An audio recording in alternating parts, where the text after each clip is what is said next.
مستغربة جدا بسمة بوسيل في التصريحات اللي طلعت قالتها في أحد البرامج يعني، وهي بتتكلم عن علاقتها بتامر حسني اللي هو كان جوزها السابق وأبو ولادها الثلاثة. فأنا مستغربة بجد لأن علاقتهم كانت حلوة جدا حتى بعد الطلاق، ومحافظين جدا على الصحة النفسية لولادهم. ايه اللي حصل غير بسمة لدرجة ان هي تبقى بتطلع بتتكلم بطريقة كأنها انتقامية؟ يعني من تصريحاتها ان الحب ابهرها ودمرها، مع ان يعني احنا كنا بنشوف قد ايه علاقتهم حلوه قوي. الله اعلم طبعا بالخبايا وايه اللي هي عاشته مع تامر، ملهاش علاقه، احنا بنحب تامر ما بنحبهوش، دي اسرار بيوت. لكن انك انت تطلعي تقولي الكلام ده وولادك يشوفوه ملهوش اي 30 لازمه.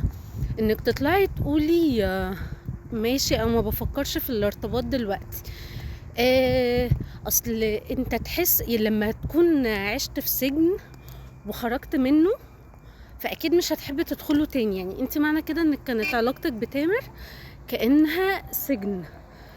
فايه ده يعني؟ لا يعني ما ينفعش خالص ان حد يطلع يتكلم بالشكل ده، لان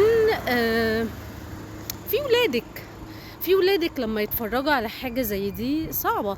انك انت عايزة تعيشي حرية ورجعتي طبعا تغني، وتامر كان طبعا مانعك من الكلام ده، رغم ان تامر بعد ما انفصلتوا وانت بدأت تغني بقى بيديكي سبورت على طول.